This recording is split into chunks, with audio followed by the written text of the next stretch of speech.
Analisar agora as informações a respeito do que está acontecendo na Venezuela com o editor internacional do Band News TV, jornalista João Vieira, conosco nesta manhã. Tudo bem, João? Bom dia para você. Tudo ótimo, Pedro. Bom dia para você, para a Thaís, para todo mundo que está aqui com a gente no Jornal Gente. A informação de momento é o presidente Donald Trump dando uma entrevista ao jornal The New York Times, uma entrevista que durou cerca de 2 horas, inclusive no meio dela houve uma ligação diplomática, Donald Trump conversando com o Gustavo Petro, presidente da Colômbia, mas basicamente o assunto da entrevista foi a Venezuela e o Trump disse inclusive que pode visitar os nossos vizinhos aqui. Há poucos dias atacava e capturava Nicolás Maduro e agora já menciona até a possibilidade de, num futuro, não está garantido quando isso aconteceria, mas num futuro ele visitar a região, desde que, claro, a situação esteja segura. Isso foi mencionado por Donald Trump. Mas outros tópicos importantes também foram citados por ele e, claro, que muitos deles recaem sobre o petróleo. O Trump foi perguntado por quanto tempo ele pretende, à frente da presidência dos Estados Unidos, controlar o petróleo venezuelano, como ele diz que já está fazendo. Os jornalistas americanos perguntaram, é uma questão de meses, é uma questão de 1 ano, é mais do que isso?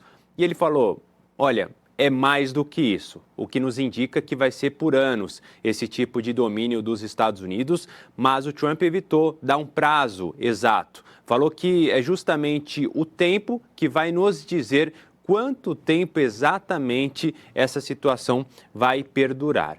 Outras questões importantes que ele comentou foram sobre, por exemplo, a passagem de bastão, podemos dizer assim, forçada, é verdade, de Nicolás Maduro para vice dele, Delcy Rodrigues. Ambos que estavam na mesma chapa, que, segundo o governo venezuelano, foi eleita de maneira correta, mas grande parte do mundo discorda disso, falando sobre fraudes eleitorais, mas os Estados Unidos, sim, admitindo que Delcy Rodrigues, a vice de Nicolás Maduro, é a líder interina da Venezuela. E o Trump tem dito o seguinte, disse nessa entrevista também, que Delcy Rodrigues e o governo venezuelano têm feito nos últimos dias tudo o que é necessário, na visão dos Estados Unidos, para as coisas surtirem bem.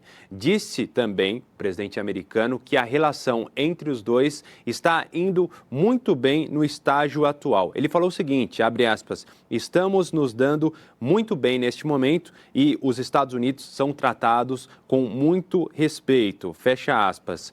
Ele não comentou se conversou com Delcy Rodrigues, mas falou que o Marco Rubio, secretário de Estado, chefe da diplomacia americana, sim, fez isso várias vezes. Ele disse que a todo momento o Marco Rubio conversa com Delcy Rodrigues. Trump também evitou falar sobre eleições na Venezuela, mas destacou que a ação contra Nicolás Maduro, essa captura, surtiu um efeito importante para os Estados Unidos. A intimidação de líderes latino-americanos que, segundo os Estados Unidos, estavam fora da rota que a Casa Branca queria. E aí envolve também essa conversa com o Gustavo Petro. Uma conversa telefônica que foi mais tranquila, durou cerca de 1 hora e que seguiu um novo estágio nessa relação aparentemente. Ele sendo chamado de terrorista por Trump, ele chamando Trump de senil, mas depois dessa conversa, o próprio presidente americano chamou de grande honra ter tido a conversa com o Gustavo Petro e, por outro lado, o presidente da Colômbia, que participou ontem de um evento, uma manifestação, disse ter reescrito de última hora o discurso que fez ali a uma multidão em Bogotá, justamente porque o texto anterior era muito mais duro e crítico ao presidente americano.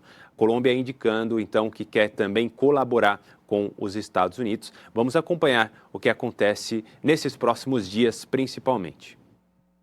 Obrigada, João. Tudo bom com você? Tudo bem, Só uma perguntinha, Thaís, para o João, que é muito importante, porque o João também está atualizando a gente minuto a minuto, e eu queria falar sobre a apreensão do navio ligado à Venezuela no Atlântico Norte, né, essa apreensão, né, que se pode abrir um precedente perigoso, aí ampliando o alcance das sanções dos Estados Unidos para além de suas águas, né, e elevando também tensão com países como a Rússia, por exemplo. Explica para a gente esse imbróglio, João.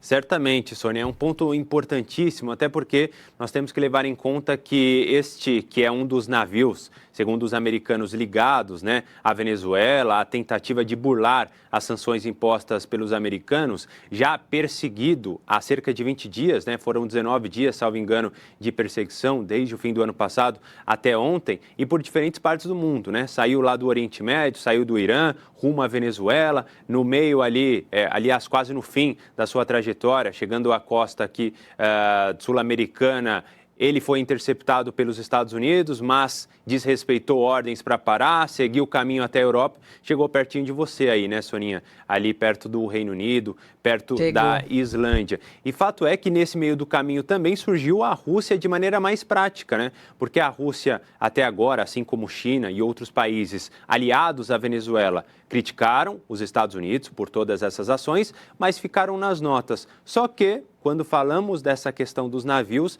uma medida prática foi tomada. Primeiro, a Rússia admitindo que o navio passasse a operar sob a bandeira do país, ou seja, tendo ali uma espécie de salvaguarda perante os interesses dos Estados Unidos, duas potências brigando. E mais do que isso, a Rússia lançando ativos navais, inclusive um submarino, para impedir que os americanos interceptassem. Mas a interceptação aconteceu e abre, como você diz bem, né? Pelo menos abre-se um risco de um precedente para que algo novo volte a acontecer em relação a isso e que um erro de cálculo, né, possa acontecer. Esse é o grande perigo, na visão de muitos especialistas, além, é claro, da questão do direito internacional. Então, todos bastante tensos, cada vez mais, aliás, porque isso pode levar a medidas unilaterais, tanto dos Estados Unidos quanto outras por parte dos russos, que podem se sentir ali mais seguros em realizar algum tipo de ação desse tipo também. Bem, deixa eu agradecer ao jornalista João Vieira, editor de internacional aqui da Band News TV. Valeu, João. Valeu. Meus amigos, acho que vai ficando cada vez mais claro que Delcy Rodrigues fechou com Donald Trump de alguma forma e muito provavelmente antes da retirada de Nicolás Maduro do país pelas tropas norte-americanas. Porque foi uma ação pontual, gerou mortes, é claro, geraria uma ação como essa, mas um presidente, olha, o Emanuel Pessoa, nosso colunista aqui, conosco na terça-feira, colocou isso aqui de uma forma muito clara. Um presidente de um país que está ali numa instalação militar, dentro de um bunker, é removido do local e levado para os Estados Unidos, como? Se você não combinar antes com os adversários, não é? Evidentemente aconteceu isso e também há agora uma mudança na forma da gestão do petróleo da Venezuela. Como isso vai se desenhar, o que vai acontecer, a gente ainda vai ter que acompanhar, porque é muito recente. Donald Trump tem uma política muito agressiva em relação aos seus amigos e aos seus inimigos mais ainda, e, é claro, tem todo o interesse em receber o petróleo da Venezuela, que deixou de receber depois das sanções impostas a Nicolás Maduro. Há a possibilidade de que esse petróleo, é um petróleo que não é refinado na Venezuela, é uma pena, né? A Venezuela é um país tão rico, aí a gente pensa no Brasil também, um país tão rico, mas as maiores reservas de petróleo do mundo, gente, mais que a Arábia Saudita, mais que Irã, mais que tudo, estão na Venezuela e o país não consegue processar o petróleo que tem lá, mal consegue retirar o petróleo daquele lago gigante onde fica a sua principal reserva, não é? E é um país pobre, empobrecido, um país que foi sucateado aqui ao longo dos últimos tempos e não conseguiu fazer bom uso dessa riqueza mineral que de alguma forma foi colocada ali dentro do seu território. Isso vai mudar. Se isso vai trazer algum tipo de benefício para a Venezuela, se isso vai conseguir reduzir o preço da energia nos Estados Unidos, a gente vai descobrir, mas que houve sim uma mudança, não é uma mudança de governo apenas, né? Mas é uma mudança de visão, uma mudança de planejamento. E se Delcy Rodrigues, de fato, vai se mostrar a aliada que os Estados Unidos estão achando que ela será. Ela pode ter feito isso nesse primeiro momento para defender a própria pele, para se manter no poder e para conseguir proteger aqueles mais próximos, principalmente os generais que estão tão ali enfrenhados no poder na Venezuela. É uma história das mais interessantes que a gente vai acompanhar aqui nas próximas semanas. É um fio de esperança para uma população pobre que está largada às traças numa ditadura que é uma consequência de uma eleição fraudada recentemente que não foi reconhecida nem pelos vizinhos aqui na América do Sul. Por mais que o Donald Trump esteja de olho no petróleo, por mais que questões estratégicas estejam voltadas para os interesses americanos, tem esse impacto para a vida das pessoas. O Carlos Madeira, jornalista do UOL, ele acaba de publicar uma reportagem aqui com números que corroboram muito com isso que a gente está falando sobre a pobreza na Venezuela. Vocês sabem quantos venezuelanos estão hoje no Brasil recebendo o Bolsa Família? São 205 mil beneficiários do Bolsa Família. Esse dado que ele conseguiu é de setembro de 2025. Pode ser que tenha aumentado um pouquinho, pode ser que tenha diminuído um pouquinho de setembro, agora o comecinho de 2026. Mas olha só que interessante essa comparação. Em 2017, nós tínhamos 1.000 venezuelanos recebendo o Bolsa Família. Então, de 1.000 em 2017, nós fomos para 205 mil em 2025. 61% dos estrangeiros que recebem Bolsa Família são venezuelanos. A grande maioria, muito maior do que na segunda colocação, onde estão os bolivianos. Depois, cidadãos de Angola, Paraguai, Cuba, Haiti, Argentina, Colômbia, Peru e Portugal, nessa ordem. Só para você ter uma ideia, 205 mil venezuelanos, 25 mil bolivianos, por essa conta que foi aqui apresentada hoje pelo portal UOL. Está sendo apresentada nesse momento um dado que chama atenção e mostra o tamanho do problema, o tamanho da crise humanitária e a forma como o Brasil tem também lidado com este assunto, né? Um impacto direto aqui para todos nós, um país vizinho que acaba, pelas regras do Bolsa Família, acolhendo essas pessoas todas que conseguiram fugir do regime do ditador Nicolás Maduro e já viviam, né, há muitos anos